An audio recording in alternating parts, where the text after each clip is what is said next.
एक बार की बात है, एक जंगल में टुनटुनी चिड़िया रहा करती थी। वो टुनटुनी चिड़िया बेचारी बहुत ज्यादा मेहनती थी और वो टुनटुनी चिड़िया बहुत ज्यादा गरीब भी थी।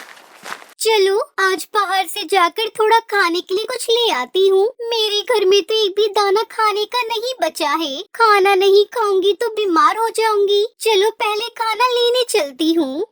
उसके बाद बेचारी टुनटुनी चिड़िया खाना लेने चली जाती है। उसको रास्ते में कुछ अनाज के दाने मिल जाते हैं। टुनटुनी चिड़िया बहुत ज्यादा खुश हो रही थी। तभी उसको अपने सामने गुफा दिखाई देती है। मैंने तो पहली बार यहाँ पर गुफा देखी है। मुझे तो पता भी नहीं था कि हमारे जंगल में कोई गुफा भी है। पहले इसके अंदर चलकर देखती हूँ, क्या पता इस गुफा में क्या हो। ये कहकर वो गुफा के अंदर चली जाती है और वहाँ पर बहुत सारे नींबू पड़े थे, जिसे देखकर वो हैरान हो जाती है। अरे बाप रे, इतने सारे नींबू इस गुफा में कैसे आए? यहाँ तो आसपास कोई पौधा भी नहीं है। फिर यहाँ इतने सारे नींबू किसने रख दिए? ऐसा करती हुई नींबुओं को लेकर चलती हूँ और मैं इनको अपने घर में रखूंगी या फिर इन सभी नींबू को मिट्टी में दबा दूंगी, जिससे कि इस नींबू के पौधे निकल आएंगे और फिर मैं अच्छी नींबू की खेती कर लूंगी। चलो जल्दी से मैं यहाँ से ले चलती हूँ, वरना कोई आ न जाए। उसके बाद टुनटुनी चिड़िया उन सारे नींबुओं को वहाँ से ले आती है और लाकर अपने खेत में मिट्टी में दबा देती है। टुनटुनी चिड़िया बहुत ज्यादा खुश थी। चलो आखिरकार मैंने आधा काम निपटा दिया। मैंने नींबुओं को मिट्टी में दबा दिया है। बस अब इससे पौधे निकलेंगे। रही बात अपने खाने की, तो अब मैं बहुत ज्यादा थक चुकी हूँ। नींबू की टोकरी बहुत ज्यादा भारी थी। कल आकर मैं इस मिट्टी में पानी डाल दूंगी, उसके बाद फिर पौधे निकल ही जाएंगे। और अगले ही दिन टुनटुनी चिड़िया खेत पर जाकर देखती है तो बहुत ज्यादा हैरान हो जाती है। रात रात में ही पौधा बहुत बड़ा हो गया था। अरे ये क्या, रात रात में बहुत बड़ा हो गया है नींबू का पौधा। मैंने तो कल ही नींबू दबाए थे और मैं सोच रही थी कि कल आकर पानी डाल दूंगी, लेकिन ये पौधा इतना बड़ा कैसे हो गया है? तभी थोड़ी देर बाद वहाँ पर एक परी आती है और वो टुनटुनी चिड़िया को सारी बात बताती है। टुनटुनी चिड़िया, तुम्हारा बहुत बहुत धन्यवाद। तुमने मेरी बहुत ज्यादा मदद की है। तुम्हें नहीं पता, मैं श्राप में बंधी हुई थी, जिसके कारण मैं नींबू की फसल बन गई थी और तुमने नींबुओं को लाकर मिट्टी में लगा दिया, जिसके कारण मैं श्राप से मुक्त हो गई। अगर तुम में से एक भी नींबू को खा लेती तो मैं उसी समय वहीं पर मर जाती। लेकिन मैंने तुम्हें ये जो पौधा दिया है, इस पौधे से तुम्हारी जिंदगी में खुशी आ जाएंगी। अब तुम्हें कोई भी दिक्कत या परेशानी नहीं रहेगी। तुम्हें नींबू का पेड़ एक नींबू का घर देगा। अब तुम्हारे पास अच्छे खासे पैसे भी होंगे और तुम नींबू को बेचकर अपनी सारी परेशानी दूर कर लेना। परी की इतनी बात सुनकर टुनटुनी चिड़िया बहुत ज्यादा खुश हो जाती है। तभी वहाँ पर एक विशाल नींबुओं का घर प्रकट हो जाता है। उसके बाद अगले ही दिन टुनटुनी चिड़िया अपने सारे नींबुओं को लेकर बाजार में बेच जाती है। उसकी दुकान पर ग्राहक भी आने लगते हैं और अच्छी खासी उसकी बिक्री भी होने लगती है। अब टुनटुनी चिड़िया की दुकान बहुत ही अच्छी चल रही थी। तभी उसकी दुकान पर कालू नाम का कौवा आता है। अरे ओ टुनटुनी चिड़िया, तूने इतनी जल्दी इतना बड़ा कारोबार कैसे कर लिया? तनिक हमें भी तो बता दे कुछ, हम भी कुछ कर लेंगे। हम भी पूरे दिन घर में खाली ही रहते हैं। तू कुछ बता देगी तो हम भी बहुत कुछ कर लेंगे।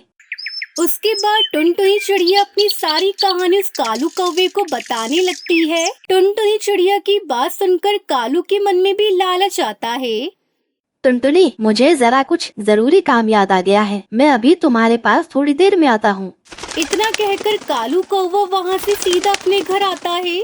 ये टुनटुनी चिड़िया तो बहुत ज्यादा चालाक हो रही है। इसका कुछ न कुछ करना होगा, नहीं तो ये आगे चलकर मुझे बहुत ज्यादा परेशान कर देगी। ये सोच रही है कि मैं बहुत ज्यादा अमीर हो जाऊंगी। मैं इसका जरूर कुछ न कुछ करूंगा। ऐसा करता हूँ, कल सुबह जाकर इसके उस नींबू के पेड़ को ही काट देता हूँ। उसके बाद ना रहेगा बांस और ना बजेगी बांसुरी। टुनटुनी चिड़िया के पास बेचने के लिए कुछ भी नहीं रहेगा। उसके अगले ही दिन कालू कौवा टुनटुनी के खेत पर उसका नींबू का पेड़ काटने पहुंच जाता है, लेकिन वो उस पेड़ को नहीं काट पा रहा था क्योंकि वो पेड़ जादुई था। तभी थोड़ी ही देर बाद टुनटुनी चिड़िया अपने खेत पर आती है। अरे कालू, ये क्या कर रहे हो तुम मेरे नींबू के पेड़ को ऐसे क्यों काट रहे हो कालू? मैं इस पेड़ को काट नहीं रहा, मैं तो देख रहा था कि ये पेड़ कितना ज्यादा सुंदर है। तुम मेरे सामने मेरा नींबू का पेड़ काट रहे थे और अब मुझसे ये झूठ बोल रहे हो। ज्यादा होशियारी दिखाने की कोशिश मत करना, वरना मैं बाकी पक्षियों को बुला लूंगी। फिर बाकी पक्षी तुम्हें बहुत ज्यादा मार देंगे। मुझसे बहुत बड़ी गलती हो गई है। मैं तो सोच रहा था अब टुनटुनी चिड़िया मुझसे ज्यादा मालदार हो जाएगी, इस वजह से मैंने सोचा क्यों ना मैं तुम्हारे नींबू का पेड़ ही काट दूं। मुझे माफ कर दो टुनटुनी चिड़िया, मुझसे बहुत बड़ी भूल हो गई। कालू, तुमने गलती की है, तुम्हें इस गलती की कुछ न कुछ सजा तो मिलनी ही चाहिए। अब तो एक ही उपाय है, तुम्हें मेरे सारे नींबू बाजार में बेच के आने होंगे, तभी मैं तुम्हें माफ करूंगी। अगर मंजूर है तो मुझे बता दो, नहीं तो मैं सभी पक्षियों को तुम्हारी ये बात बता दूंगी। फिर सभी पक्षी मिलकर तुम्हें इस जंगल से बाहर निकाल देंगे। ये बात सुनकर कालू कौवा टुनटुनी चिड़िया के सारे नींबू बेचने चला जाता है। फिर टुनटुनी चिड़िया खुशी खुशी अपने नींबू के घर में रहती है और नींबू की खेती करके अपना गुजारा करती है। 2 दिन बाद स्कूल के सभी बच्चे टूर पर जा रहे हैं। मैंने तो मैम से मना कर दिया, लेकिन मैम कह रही थी कि पढ़ाई के साथ साथ हमें म्यूजियम और हिस्टोरिकल प्लेस के बारे में देखना चाहिए और जानना चाहिए। हाँ ठीक ही तो कह रही थी मैडम। अरे हमारी बेटिया किसी भी चीज में पीछे नहीं होनी चाहिए। तुम टूर पे जरूर जाओगी। हाँ बेटा, और मैंने तो तेरे लिए नया यूनिफॉर्म भी सील दिया है, इसलिए तुझे अब चिंता करने की कोई जरूरत नहीं है। थैंक यू मम्मी पापा, आप जैसे माँ बाप हर किसी को मेरी हर छोटी छोटी ख्वाहिशों को पूरा करने के लिए आप दोनों दिन रात मेहनत करते हैं। वैसे ही मैं जल्दी ही कामयाब होकर आपके हर एक सपने को पूरा करूँगी।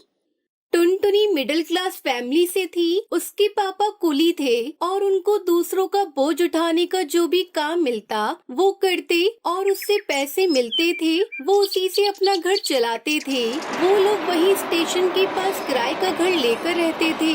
ऐसे ही हंसी खुशी टुनटुनी का परिवार चल रहा था। टुनटुनी के पिता टुन्नू चिड़ा बहुत ही विनम्र और दयालु स्वभाव के पक्षी थे। वो हमेशा दूसरों की मदद किया करते थे। ऐसे ही एक दिन एक अंधी पक्षी अपने बच्चे को लेकर स्टेशन पर ट्रेन आने का इंतजार कर रही थी। तभी अचानक से उसका पैर फिसल जाता है और उसका बच्चा पटरी पर गिर जाता है। माँ मुझे बचाओ, माँ बचाओ मुझे। अरे बेटा, कहाँ हो तुम? गोलू, मेरे बच्चे कहाँ हो तुम? गोलू। वो अंधी माँ बेबस होकर इधर उधर अपने बच्चे को तलाश रही थी। गोलू ट्रेन की पटरी पर रो रहा था और तभी उधर से तेज रफ्तार से हॉर्न देते हुए ट्रेन आ रही थी। तभी टुन्नू चिड़ा की नजर उस रोती हुई माँ और बच्चे पर जाती है। वो तुरंत ही सामान वहीं रखकर तेज रफ्तार से दौड़ते हुए पटरी पर जाता है और बच्चे को उठाकर स्टेशन पर रख देता है। तभी ट्रेन आ जाती है और टुन्नू चिड़ा अपने साहस भरे जज्बे के साथ उस बच्चे को तो बचा लेता है, लेकिन वो खुद को नहीं बचा पाता और उसकी वहीं मौत हो जाती है। ये खबर जब उसके घर वालों को पता चलती है तो उनके ऊपर मानो जैसे दुखों का पहाड़ टूट पड़ता है। वो लोग फूट फूट कर रोने लगते हैं। माँ पापा हमें छोड़कर कहाँ चले गए? माँ, हमारा क्या होगा? माँ, कौन मेरी हर इच्छा को पूरी करेगा? अब मुझे कौन पढ़ा लिखा कर अफसर बनाएगा? वहीं टुनटुनी की माँ टूनी की भी तबीयत खराब हो जाती है। अब घर की सारी जिम्मेदारी टुनटुनी चिड़िया पर आ जाती है। ऐसे ही 1 महीना बीत जाता है।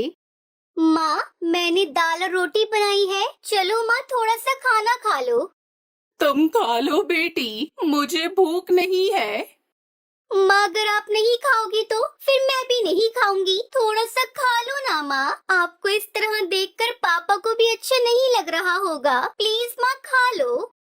उसके बाद टूनी चिड़िया थोड़ा खाना खाती है। इसी तरह समय बीत रहा था। इस बीच टुनटुनी का 10वीं का रिजल्ट आता है और वो अपने पूरे स्कूल में टॉप करती है। माँ आप तो खुश हो ना? काश आज पापा होते तो वो कितना खुश होते। पर देखना माँ, मैं जल्दी ही आगे की पढ़ाई पूरी करके अपने पापा का नाम रोशन करूँगी। टुनटुनी ये सब कह रही थी कि तभी वहाँ पर उसका मकान मालिक कड़कनाथ सेठ आ जाता है।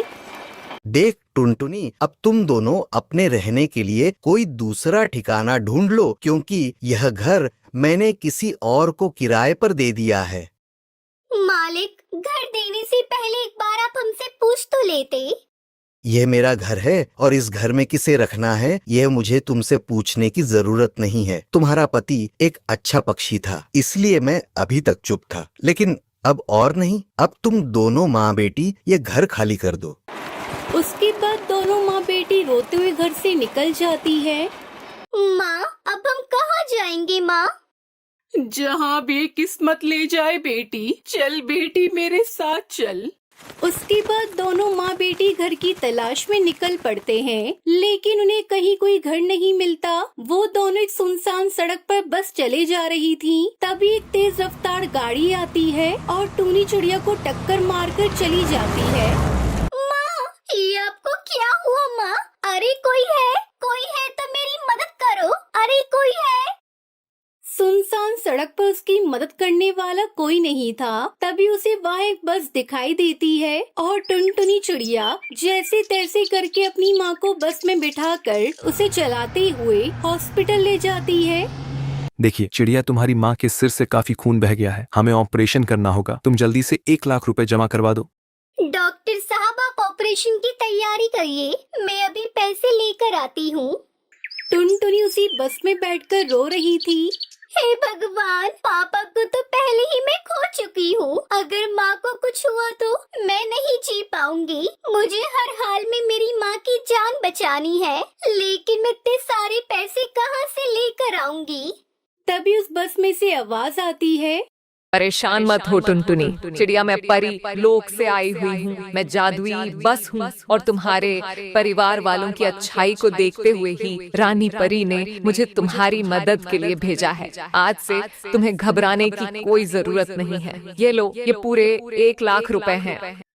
जादुई बस, मैं तुम्हारा ये एहसान कैसे चुका पाऊंगी? थैंक यू बस, तुमने मेरी ऐसी मुश्किल समय में मदद की जब मेरा साथ देने वाला कोई नहीं था। उसके बाद टुनटुनी वो पैसे लेकर अपनी माँ का इलाज करवाती है। कुछ दिनों में उसकी माँ ठीक हो जाती है। फिर जादुई बस टुनटुनी चिड़िया से कहती है, अब तुम दोनों माँ बेटी जल्दी से मेरी बस में जाकर बैठ जाओ, मैं तुम्हें एक चमत्कार दिखाती हूँ। उसके बाद वो बस खुद ब खुद एक बस घर के रूप में बदल जाती है। टुनटुनी, आज से ये घर तुम्हारा है। तुम अब यहाँ अपनी माँ के साथ आराम से इस बस घर में रह सकती हो। और हाँ, तुम्हें इस घर में किसी भी तरह की कोई कमी नहीं होगी। वो सब तो ठीक है जादुई बस, लेकिन ये बस घर तो शहर से काफी दूर है। फिर मैं अपने स्कूल कैसे जाऊंगी? बस इतनी सी बात, मैं हूँ ना, मैं भला किस दिन काम आऊंगी। उस दिन के बाद से टुनटुनी और उसकी माँ जादुई बस घर के साथ हंसी खुशी रहने लगती हैं। उन्हें अब किसी भी चीज की कोई कमी नहीं होती और जादुई बस हर कदम पर टुनटुनी की सहायता करती है।